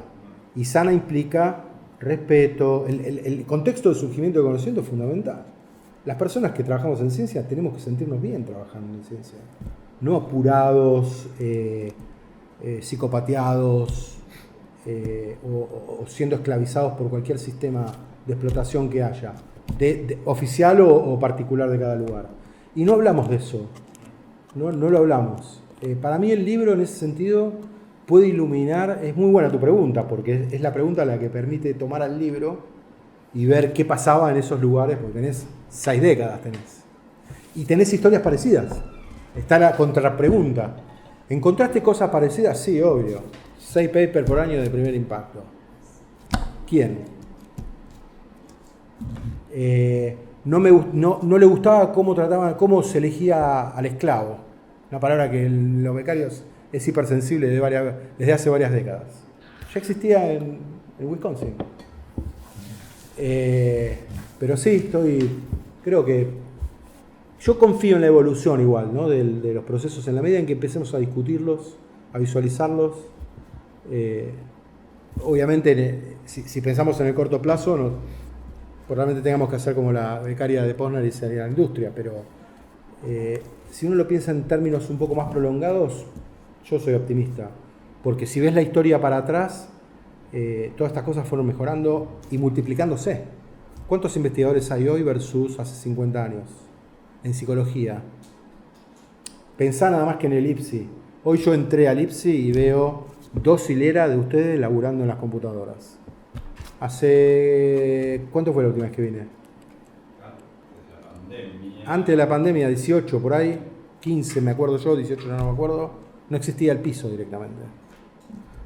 Entonces uno tiene que tener confianza de que habiendo ciertas personas en determinados lugares, a pesar de todas las adversidades, no sé cómo es la transmisión intergeneracional de eso, porque la que me pasó a mí es distinta a la que está pasando hoy en día. No tengo conocimiento claro de cuáles son esos mecanismos. Por lo tanto, en el mientras tanto los vaya pudiendo comprender, si es que lo logro alguna vez, creo que hay que tener claridad de que nos tienen que llevar de las narices las ideas, las preguntas de investigación, no todo lo demás. Lo demás tiene que venir por eso. Entonces ahí vamos a dejar de replicar, vamos a empezar a considerar distintos niveles de organización y de análisis, vamos a ir a buscar a los que necesitamos que respondan a la pregunta porque nosotros no tenemos las tecnologías ni los conocimientos. Yo lo hago permanentemente eso, pero bueno, lo tuve de mentor a estos muchachos, ¿no? Lo vi claramente. Calculo que siempre me pregunto por qué me aceptó Posner en el 2005. No sé, nunca le pregunté, no. Esa pregunta no se la voy a hacer. Pero no por una cuestión narcisista, sino por una cuestión de qué es lo que vio él, que él podía ayudar a desarrollar. Igualmente pasó lo que pasó en la historia, ya está, pero es interesante, porque a mí me sirven como visiones para ver gente. Yo todo el tiempo estoy viendo cómo piensan los becarios, los otros investigadores, y en quién me puedo apoyar o a quién pedirle qué cosa, porque yo ya ahí no domino o no quiero o no puedo invertir el tiempo para eso. Y esa es la cultura que necesitamos, una cultura de fútbol total. ¿Se acuerdan de eso? Necesitamos la escaloneta, esa motivación, el objetivo. Ganaste el mundial, no importa, hay que seguir adelante.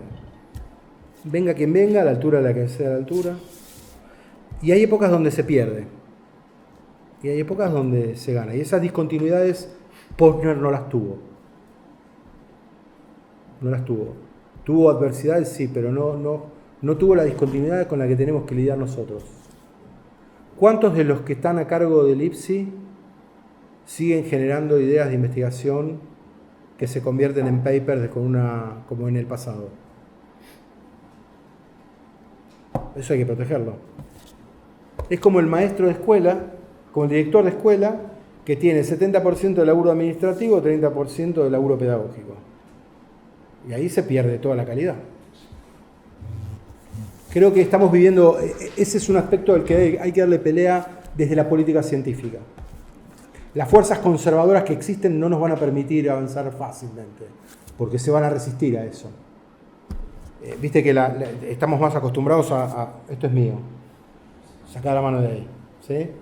Y en realidad ese es un movimiento estúpido, porque no nos permite avanzar. Bueno, eso me despertó tu pregunta. ¿Alguna pregunta más?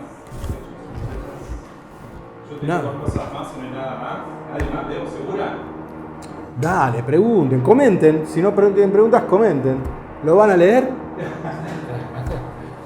Mirá, Dale, pregunten. Aprovechemos. Lo que pasa es que justo ahora en el diálogo con Pan empezaste a responderla, porque yo cuando vos hablabas, yo, bueno, mucho más allá del afecto que vos le tenés, y acá nos comentás sobre ese autor que fue tu mentor, yo lo que decía es, bueno, ¿qué fue lo que vos viste en nuestra actualidad, en nuestra realidad científica, que generó en vos la necesidad de decir, bueno, hace falta que los becarios, los investigadores conozcan la historia de este autor? Es buena tu pregunta. Cambios, o sea, hay algo en vos, un análisis que hiciste y que estás viendo ahí una necesidad en frente a la cual vos decís, bueno, acá hay que dar la respuesta.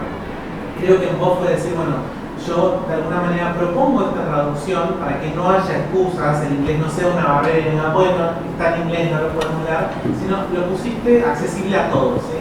Es como que es una verdad que no se puede, no nos podemos tapar los ojos frente a eso. Me gustaría conocer, o sea, cuál fue el análisis y si tenés propuestas, seguramente para las comunicaciones, en los campos específicos. La evolución de las ideas que se van encadenando para tratar de comprender cada vez más profundamente un problema. Eso es lo más valioso para enseñar.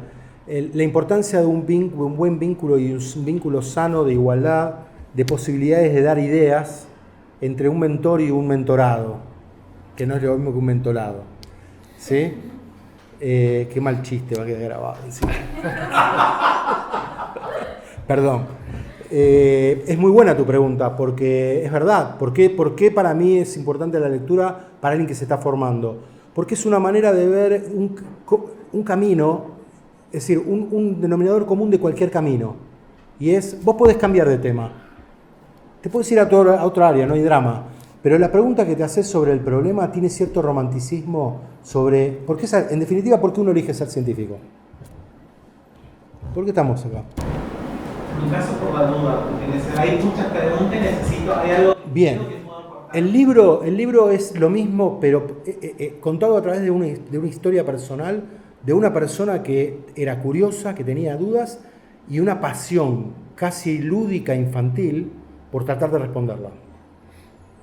Yo le pregunté a una de sus colegas más importantes, Mary Rothbard, qué era lo que ella veía en Posner, diferente de todos los demás. Y ella me dice, a Mike le gusta venir a trabajar, es un chico. Yo no sé si puedo responder eso. No sé cuántos pueden responder eso. Pero volviendo a tu pregunta, la concatenación, él dice, en un momento dice, los meses que pasé en la biblioteca de la Universidad de Michigan, ¿era? Antes, sí, fíjense la importancia de la etapa doctoral. Él dice, las mejores ideas las tuve durante esas sesiones de lectura en la biblioteca, de toda mi carrera, dice, cuando estaba haciendo el doctorado. El doctorado es una etapa muy importante, no es una etapa de sufrimiento nada más, no es una etapa de tratar de entrar a carrera, es una etapa donde uno está aprendiendo a hacer ciencia. Y los mentores son fundamentales ahí, porque ese es el momento en donde hay que leer este libro. Es decir, hay que estudiar, están todos los condimentos. ¿Cuál es el modelo a seguir? ¿Qué posible modelo? Porque debe haber otras historias también para leer en historia, qué sé yo, Latour debe tener un montón de historias parecidas, ¿no? De otros investigadores, de otras áreas. Este justo es un psicólogo que inventó la neurociencia cognitiva, está bueno. Pero más allá de que está lejos de lo que uno podría pretender, lo que sí está cerca es, las ideas, hay maneras diferentes de responderlas, hay que acudir a tales estrategias. Cuando tenés la siguiente pregunta, ¿cuál es? ¿Cómo se hace uno la pregunta? ¿Quiénes participan de eso? ¿Qué hay que hacer para hacerse preguntas?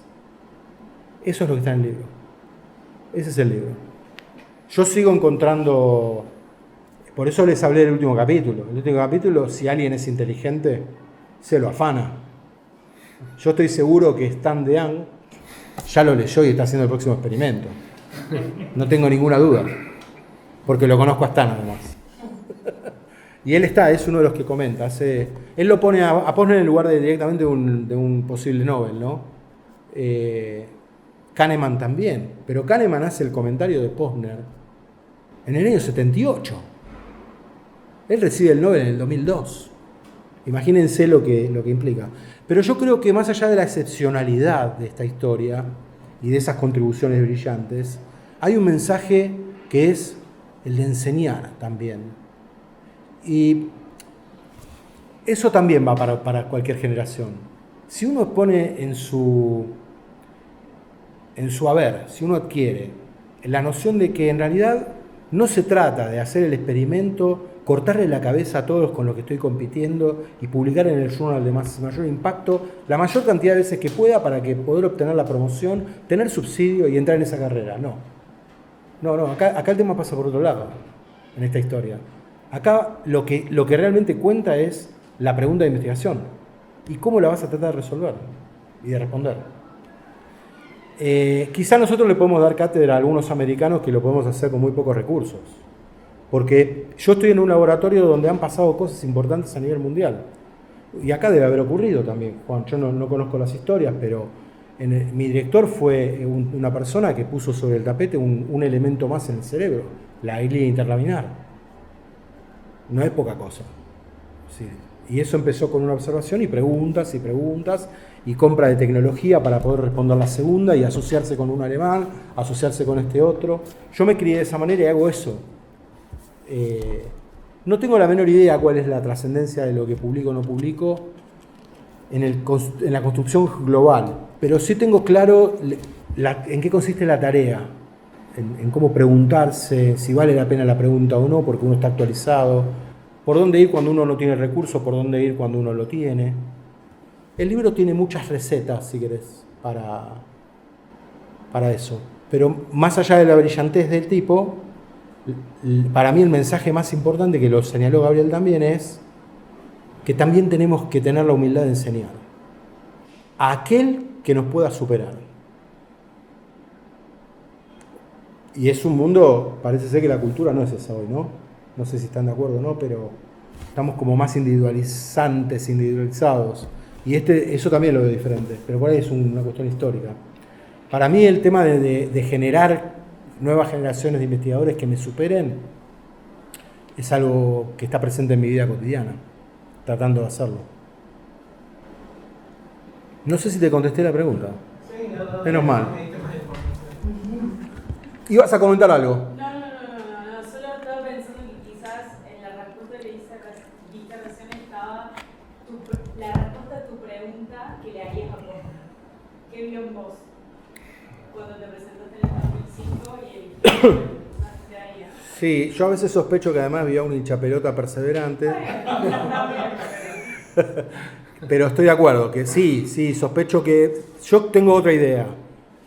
Al momento que yo lo voy a visitar, él estaba por publicar un paper que salió en 2005 en PNAS, en Proceedings of the National Academy of Sciences de Estados Unidos, donde él muestra, junto con Charo Rueda de Granada, con Bruce McCandless, otro de los que él formó, con su grupo, con Mary Rothbard, hay otra persona que nunca recuerdo el nombre. Ellos muestran por primera vez ahí el efecto de una intervención atencional a nivel conductual, cognitivo, neural y genético. ¿Sí? Y yo era un psicólogo que venía de hacer parkinsonismo experimental en monos y me había metido a hacer intervenciones cognitivas con chicos que vivían en pobreza. O sea, yo estaba saltando de un nivel de análisis al otro. Y tenía la posibilidad de pensar los saltos con mucha dificultad y varias ¿cómo se llaman? Muletas. Y yo creo que él vio la posibilidad de tener un diálogo con alguien que estaba pensando algo que no es natural pensar en nuestras disciplinas, y es la complejidad. No, en un ambiente de scarcity, de escasez como el nuestro, lo complejo lo abandonamos porque es imposible. Yo no lo abandono. Hay preguntas que tengo desde hace más de una década que las sigo teniendo, y ahora estoy tratando de contestarlas. Es más, conseguí un PICT para contestarla. Y no sé si lo voy a lograr. Digo, porque el PICT se convirtió en 200% menos. ¿Tá? Ya no puedo pagar una parte de lo que necesitaba, que está presupuestado el mes pasado, digamos, ¿no? Pero de alguna manera lo voy a terminar resolviendo. Es decir, eso es lo otro que aprendí. O que quizás ya tenía, porque no sé si me lo enseñó Posner, eso de tener una pregunta durante una década y esperar el momento adecuado. ¿A vos te pasa, Juanca? Por ahí fueron nuestros mentores, no lo sé, o somos nosotros, ¿no? Cuando se te mete una idea en la cabeza, esas que no te dejan dormir, que vale la pena contestar, yo no voy por la frustración, voy por la paciencia. A veces me ha pasado que la contestan otros, y no me pongo mal. Mi director se ponía mal. Decía, ahora no le digas la idea a nadie porque va a venir un japonés, decía. O un chino. No, en aquellos años era un japonés. Va a venir un japonés y la va a responder en 4 meses. Tened cuidado con lo que decís. Yo pienso totalmente lo contrario, porque si vos estás en un contexto de austeridad y realmente querés la respuesta, no importa quién la dé. Que la dé el que quiera. Si yo a partir de esa respuesta después agarro viaje. Y me pasó muchas veces que otros contestaron preguntas y dije, buenísimo, listo. Ahora voy para el otro lado. No sé hasta cuánto uno tiene rosca para eso, pero son todos caminos. El libro es eso, es haber visto eso en él. Y él la generosidad de responder cada pregunta pesada que yo le hacía también, ¿no? Porque lo hice meter en cosas personales también. Rami, ¿no tenés ningún comentario? Bueno, yo lo último dos cositas, ¿no? Sí, yo no hablo Una más. vez está clarísimo, y si alguien se va con esa duda acá, algo no salió bien. Para vos, Posner es tu héroe, digamos. Es uno de mis héroes, no es el único. Bueno, Superman lo compite. ¿Cuáles eran los héroes de Posner? Cualquier persona inteligente con una idea brillante. ¿No? ¿Podemos decir eso? Porque él valoró a todos. No era de idealizar como los argentinos. Claro, pero ahí capaz que me estás interpretando la pregunta en el sentido del presente, pero Posner... El hermano. El héroe de Posner es el hermano. Sí. Desde chicos. El hermano, ¿no? Sería una buena respuesta. ¿Qué opinás? Lo dice hasta el final, ¿no?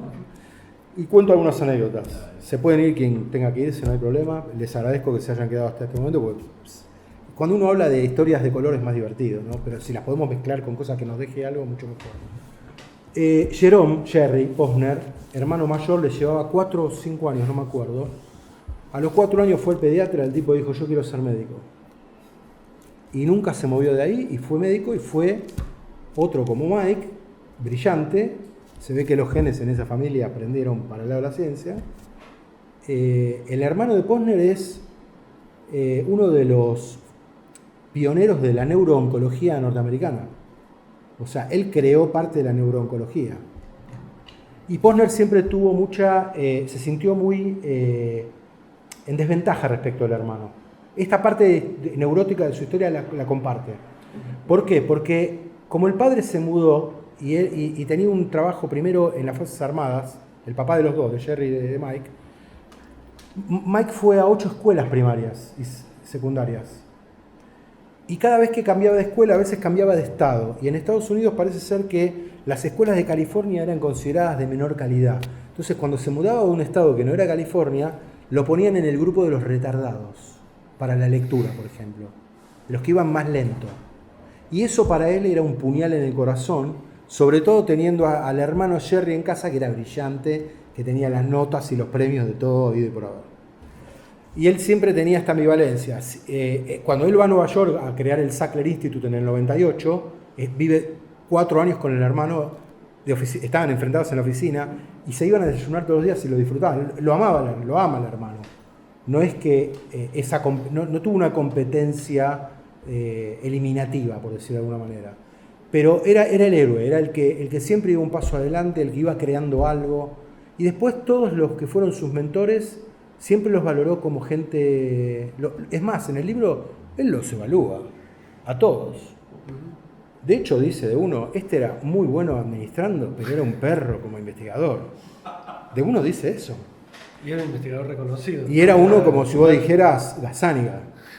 O sea, creo que el héroe de él fue y sigue siendo el hermano. Mirá qué loco, ¿no? Porque uno diría, qué sé yo, para mí es un académico, para él es una persona que tenía ciertas características que lo guiaron toda su historia, en todas sus decisiones. Incluso él menciona que se veía frustrado por el hermano, porque decía, yo cuando era chico no entendía que él era brillante, me parecía que era normal. Entonces esto me generaba al mismo tiempo altas expectativas, había altas expectativas sobre mí que yo no podía cumplir y me frustraba profundamente. Siempre me sentía menos que él, me sentía menos y de alguna manera lo que hacía era para tratar de igualarlo al hermano. La vehemencia para mí viene de ahí, ¿no? Como un intento de imponerse por alzar la voz en esa familia donde él era menos que el hermano. Lo loco es que los dos dicen que el inteligente es el otro. Después él tiene muchos héroes de generaciones más jóvenes. Por ejemplo, él considera a Stan como un héroe. Lo ve como un tipo brillante que puede llevar adelante una empresa importante, y nunca compara con nadie, nunca lo vas a escuchar hablando mal de nadie. Bueno, sí, una vez lo vi enojado con alguien, pero por temas de injusticia, o porque no le respondían un mail cuando tenían que responderlo, digamos. ¿Quién se cree que es? Lleno de esas cosas, pero creo que él, más que él no era de tener héroes, sino de buscar gente. Es como que él se alcanzó para sí mismo, ¿no? Ahora, todo lo que yo expreso en mi emocionalidad, en mi afecto, mis egos, lo compartimos todos los 100 y pico que nos formamos con él. Una parte de la charla cuando nos juntamos es otra anécdota de Posner sobre lo increíble que hizo tal cosa, tal otra. No, yo no soy una excepción, soy uno más de todo ese montón. Tuve además esta suerte de poder ver la historia y como tu pregunta me lo dice y tu comentario, salí ganando. Porque me permitió refrescar en un momento crítico de la actividad científica en nuestro país lo importante. Eso fue lo que me pasó también. Y eso se los agradezco, fue gratis para mí encima. No tuve que pagar para eso. Desde mi óptica, y no llevo muchos años en el CONICET, la verdad que es también inusual el vínculo, el diálogo entre la comunidad del investigador o de los investigadores y la comunidad de los CPA, las personas de apoyo. Yo me enteré que él era CPA, creo que hace poco. Yo lo que busco son gente que sepa hacer su tarea. Medio como cuando acepto lo del IPSI, está jugado. Lo que vino fue un regalo de arriba. Podía no haber sido otro el camino que hubiésemos tenido.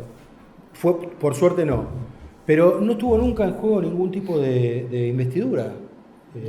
Por lo menos de mi parte hacia vos creo que no. Y si vos te atrevías te rompía la cabeza. No, pero nunca sentimos eso. Era un trabajo de pares. Pero insisto, por ahí es una excepción, ¿eh? Se encuentra con otro autor que la tiene torcida la visión y... Por eso para mí es importante establecer pautas de inicio. ¿Cómo trabajas vos con tus editores? ¿Qué es lo que esperás del proceso editorial? Porque nuestro trabajo, y acá es donde yo le decía a Pamela, el IPSI tiene algo... Yo aprendí esto. La editorial es un lugar único para un investigador. Porque te da la posibilidad de editar, es decir, siempre que no estés persiguiendo la editorial para seguir compitiendo en carrera. Estamos fuera de esa lógica, ¿no? Estamos discutiendo de una editorial que te permita poner a circular piezas de información que tienen sentido, múltiples sentidos para la formación y para la investigación. En ese contexto, la editorial del IPSI es única, no conozco otro ejemplo. No lo conozco, ¿ustedes lo tienen? En este sentido, Unidad Ejecutora CONICET, se labura gratis, vos cobras un sueldo. Yo en el libro laburé gratis, el autor laburará... Bueno, en este laburé gratis porque no me pagó nadie, pero lo haría 1000 veces, no tengo problema. Pero si viene otra cosa parecida, no tendría problemas en hacerlo, porque la posibilidad de poner en este tipo de plataformas de open source literatura bien curada, ¿sí? Como investigador, vale oro. No lo tengo en otro lado. Sin la preocupación de que esto tiene que ser un emprendimiento comercial del que tiene que haber un profit. Creo que en ese camino, como es joven la editorial, algo importante a lo que le prestaría atención es a cuáles son los elementos, ingredientes y secuencia de pasos que ustedes necesitan para incrementar la identidad de la editorial, para que haya no solamente colecciones que a ustedes consideren que van con sus principios y su misión, sino también para que los que se acercan a ofrecerles proyectos la tengan clara. Bueno, gracias a todos y todas. Gracias, Eva, gracias, Gaby.